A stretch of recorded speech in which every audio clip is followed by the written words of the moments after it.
عثمانی سلطنت نے قسطنطنیہ کی محاصرے کی کوشش آدھی درجن بار کی تاکہ بازنطین سلطنت کا خاتمہ کیا جا سکے، لیکن یہ محاصرے صلیبی جنگوں، خانہ جنگیوں، بغاوتوں اور تیمور کی حملے کی وجہ سے رکے رہے۔ تاہم 15ویں صدی کے وسط تک عثمانیوں نے اپنی سرزمین مستحکم کر لی اور آخرکار اندرونی استحکام کا دور شروع ہوا۔ قسطنطنیہ کا اگلا محاصرہ قریب تھا۔ سن 1444 میں سلطان مراد دوم نے وارنا کی لڑائی میں یورپی صلیبیوں کو شکست دی۔ پولینڈ اور ہنگری کے بادشاہ بلڈسلو اس لڑائی میں مارے گئے اور اس نے وسطی یورپ کی سب سے طاقتور ریاستوں کو بحران میں ڈال دیا۔ پھر بھی عثمانیوں کو البانیائی سردار اسکندر بیگ اور ٹرانسلوانیا کے ووڈی جان ہنیدی کی طرف سے مزاحمت کا سامنا تھا۔ ہنیدی نے پوپ اور یورپ کے بادشاہوں کو متعدد خطوط بھیجے تاکہ وہ ایک اور صلیبی جنگ کے لیے آمادہ ہوں، مگر چونکہ کوئی تیار نہیں تھا اس لیے اس کی سرگرمیاں صرف عثمانی علاقوں میں حملے تک محدود رہیں۔ چونکہ اسکندر بیگ پہلے عثمانی رعایا تھا، اس لیے مراد نے اس کے خلاف 3 سزا مہمات بھیجی، لیکن تینوں فوجوں کو کم تعداد میں البانیائی فوجوں نے گھات لگا کر شکست دی۔ اس دوران سلطان چھوٹے موٹے باغیوں اور 1446 میں موریا کی ڈیسپوٹائٹ کے خلاف مہم میں مصروف تھا۔ یونان کی مہم کے دوران مراد نے موریا کے حکمران اور مستقبل کے بازنطین بادشاہ کنسٹنٹائن 11ویں کو اپنا واسطہ دار بنا کر خراج ادا کروایا۔ اب وقت تھا سکنڈربگ پر حملہ کرنے کا، اور مراد نے 1448 میں سوویٹگراد کی لڑائی میں چھوٹی سی فتح حاصل کی، لیکن سکنڈربگ کی گوریلا فورس کا پیچھا کرنا ناممکن تھا۔ چند قلعے سرحد پر قائم کرنے کے بعد مراد ارنی واپس چلا گیا۔ دریں اثنا ہنیدی ایک اور صلیبی جنگ کی تیاری کر رہا تھا۔ ستمبر 1448 تک وہ آخرکار 30,000 فوجی اکٹھے کر کے نئی مہم شروع کر چکا تھا۔ اسے امید تھی کہ سربیا کا حکمران جوراج برانکووچ اس کے ساتھ شامل ہو جائے گا، لیکن وہ عثمانی کا ماتحت تھا اور انکار کر دیا، اس لیے سربیائی علاقوں پر حملے کیے گئے۔ مراد کو یہ سب معلوم تھا اور اس نے اپنی فوج کو اس لیے بھیجنا شروع کر دیا تاکہ سکنڈربے اور ہنیدی کو مل کر لڑنے سے روکا جا سکے۔ آگے کیا ہوا واضح نہیں، لیکن لگتا ہے کہ اکتوبر میں ہنیدی کوسوو کے میدان میں سکنڈربے کے انتظار کے لیے پہنچ گیا۔ کچھ لوگ کہتے ہیں کہ آخری حملہ ڈاوراش نے روک دیا تھا، دوسرے سمجھتے ہیں کہ مقامی عثمانی گڑھوں نے البانیائی فوج کو روک دیا۔ لیکن بہرحال 17 اکتوبر کو سلطان اور اس کی 50,000 فوج وہیں پہنچے جہاں لازر اور مراد اول کے درمیان پہلی جنگ کوسوو ہوئی تھی۔ جنگ کے پہلے دن ہنگری، پولینڈ، ولاچیا اور مولڈوا کی فوجوں نے اپنے زبردست سپاہیوں کے ساتھ عثمانیوں پر حملہ کیا، مگر ابتدائی کامیابیوں کے باوجود انہیں پیچھے دھکیل دیا گیا۔ ہنیدی نے رات کے وقت عثمانیوں کے پہلوؤں پر حملہ کرنے کے لیے اپنی ہلکی گھڑ سوار فوج استعمال کرنے کی کوشش کی، لیکن عثمانی ہلکے گھڑ سواروں نے صلیبیوں کو روک لیا اور پسپا کر دیا۔ دوسرے دن مراد نے اپنے بازوؤں کو پیچھے ہٹنے کا حکم دیا، جس سے ہنیدی گمراہ ہو گیا۔ اس کے فوجیوں نے عثمانی مرکز پر سیدھا حملہ کیا اور عثمانی ہلکی پیدل فوج کو پیچھے دھکیل دیا۔ تاہم جنیشریوں نے سلطان کے مقام کے قریب صلیبیوں کی پیش قدمی روک دی۔ اس موقع پر عثمانی بازو دوبارہ میدان میں آئے اور ہنیدی کی فوج کو گھیر لیا۔ صلیبی فوج کے رہنما بچ کر نکلنے میں کامیاب ہو گیا، لیکن اس کی آدھی سے زیادہ فوج ہلاک ہو گئی، جبکہ عثمانیوں کو تقریباً 5,000 فوجیوں کا نقصان اٹھانا پڑا۔ کوسوو کی لڑائی نے اگلے چند صدیوں کے لیے بالکان کے لوگوں کی تقدیر طے کر دی۔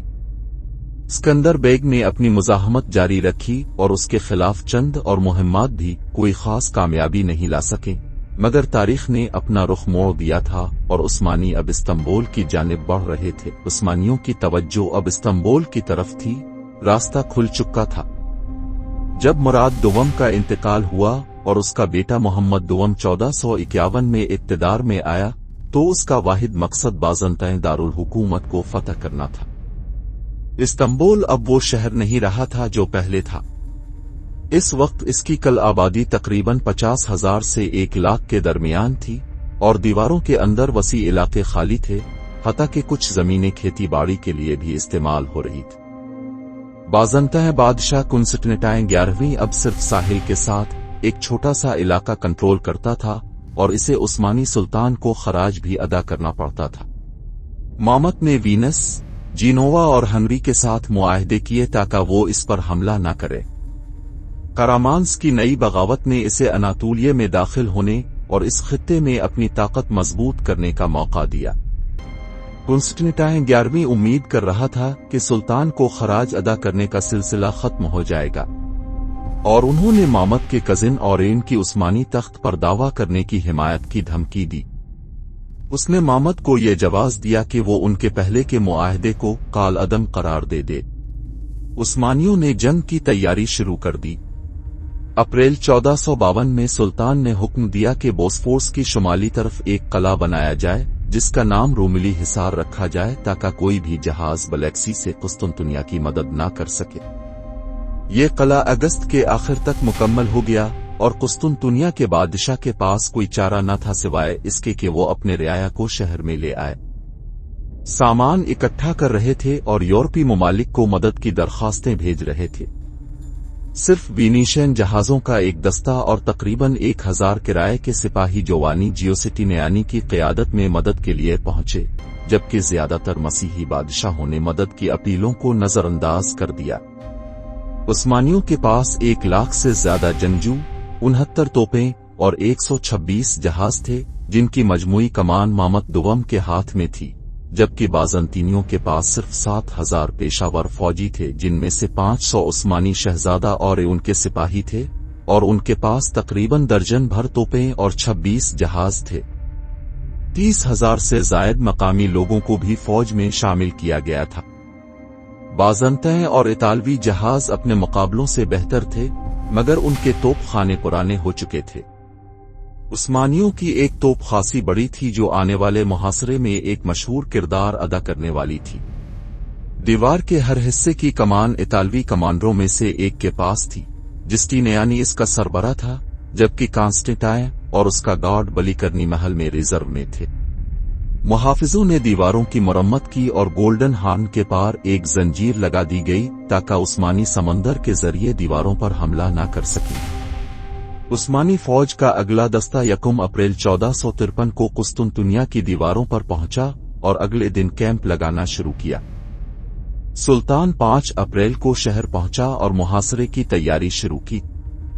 6 جون کو عظیم عثمانی توپیں لگا دی گئیں اور دیودوسیائی دیواروں پر گولہ باری شروع ہوئی، لیکن زیادہ اثر نہیں ہوا۔